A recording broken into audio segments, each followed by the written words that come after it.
For the purpose of this project, we interviewed the principal of Duluth East High School about topics pertaining to our course of study. Thinking about learning, behaviorism, classical conditioning, cognitive development, multiple intelligences. For behaviorism, the traditional definition is taking on or learning the knowledge and behaviors and values that we are exposed to and rewarded for displaying. The best way to display this comes from the very popular TV show The Big Bang Theory, in which two of the main characters, Sheldon and Penny, display this to the T.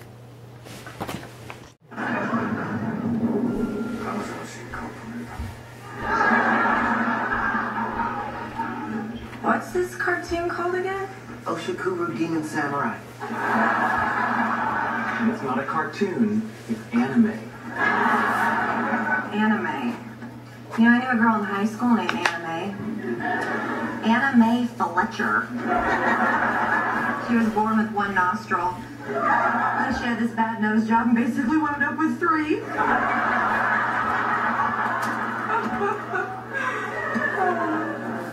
You're here a lot now. Oh, am I talking too much? I'm sorry. Zip. Thank you. Chocolate? Yes, please.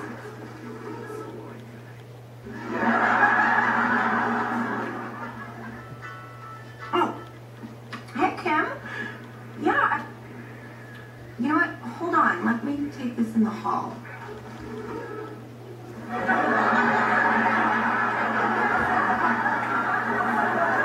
You'll never guess who they got to replace you at work. Okay. I know what you're doing. Really? Yes. You're using chocolates as positive reinforcement for what you consider correct behavior. Very good. Chocolate?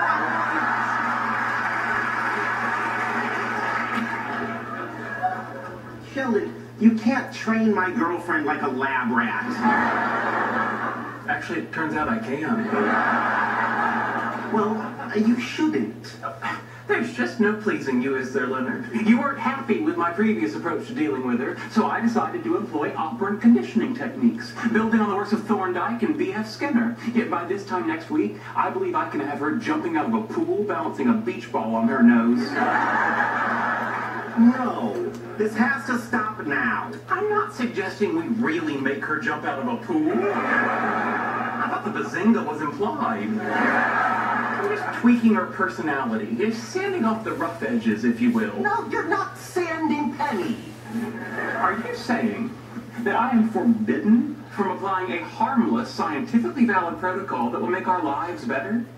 Yes, you're forbidden. Bad, Leonard. Good. Classical and operant conditioning. Classical conditioning in school means if a teacher berates a student for poor performance on a math test, that student could have anxiety for the next test or for years to come on math tests.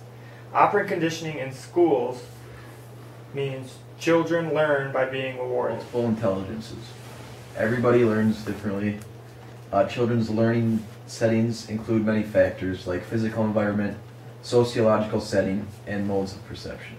So how do teachers teach to the various learning styles in their class? Well, Joe, that's funny you ask that, because it includes all different kinds of activities that go into the teacher's lesson plan so that everybody can get a better understanding of what they should be learning. That being said, it is also the teacher's job to help each kid get a better understanding of all the different types of intelligences. For example, if a student is a visual learner, the teacher may want to challenge that student to become a better writer or linguistic learner. Every student has the ability to learn in all different ways. An idealist teacher helps students uncover things they already know. They encourage their students to come up with their own conclusions rather than go with what the book says. Idealist learners, what I mean by this is that idealist learners will find themselves questioning things in the book instead of agreeing with it just because it is in a book. They will find their own reasons to why something is true or not true. Roots of education. Realist teachers. Realist teachers teach students to the book. They teach things that are already proven and tend to not stray away from the book, and they'd like to expand on their own ideas. Different types of curriculums. There's student-centered curriculums, teacher-centered curriculums, and subject-centered curriculums. Student-centered curriculum is when the students are responsible for their own learning. An example of this would be a Montessori type school. A teacher-centered learning is when the teacher determines the learning. Much of this is you'll see this quite often in public schools. Same thing with subject-centered school curriculums. In order for a school to have a successful learning environment, they need to be well balanced in all of these areas. Each classroom needs to have a steady base of each of these types in their daily classroom. Students cannot always run the classroom, but they do need a voice because the teacher needs to take into account their interests. Teachers also need to teach the standards in order for the kids to be able to do well on the tests.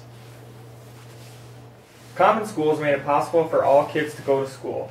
It allowed all kids to go to school, not just like white males and people who can afford it. Normal schools, these types of schools help people who wanted to become teachers and help manage student behaviors.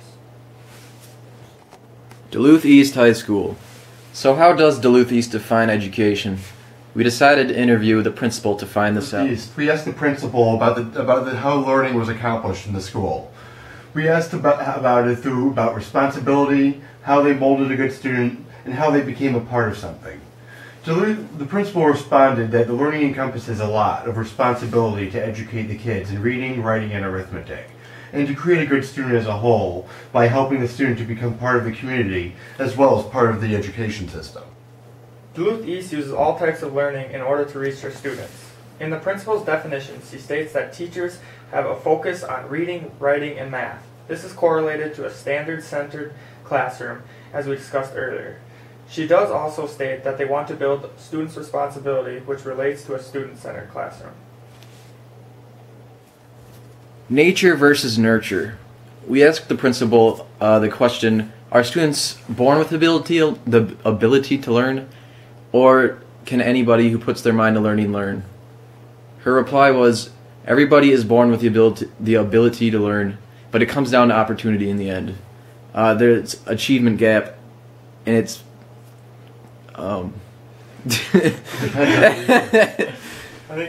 we asked the principal of the school if she thought students were born with the ability to learn, or does she think anybody who puts their mind to learn, or is able to learn? The question of nature versus nurture. Her reply was, everybody is born with the ability to learn, but it comes down to opportunity in the end. The achievement gap depends on how kids are raised, and it depends on the resources they have growing up. Some kids are playing catch-up, while others already have the advantages and are born with natural ability. Opportunity is what creates the achievement gap.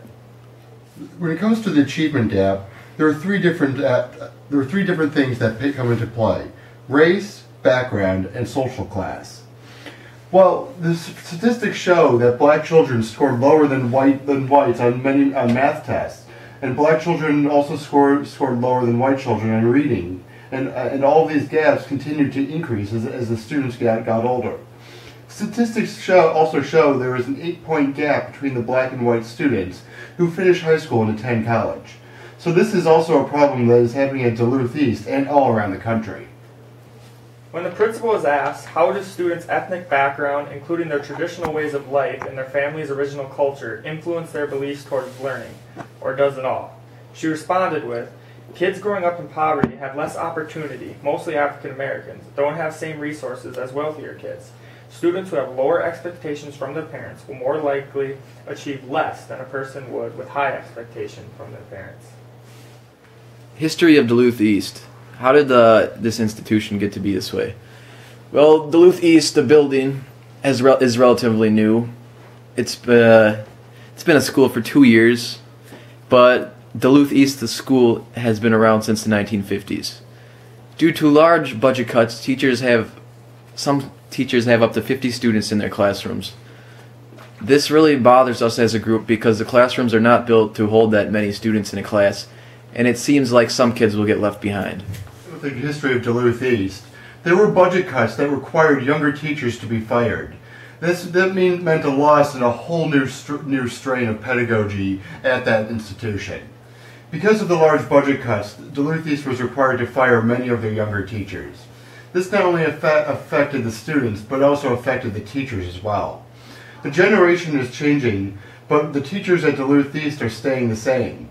The pedagogy of art, and science of teaching is not changing in the school when it should be. The changes should be made to the budget cuts. When asked what the goals were for Duluth East, the principal responded with these answers. They're aspiring to be better than they were previously.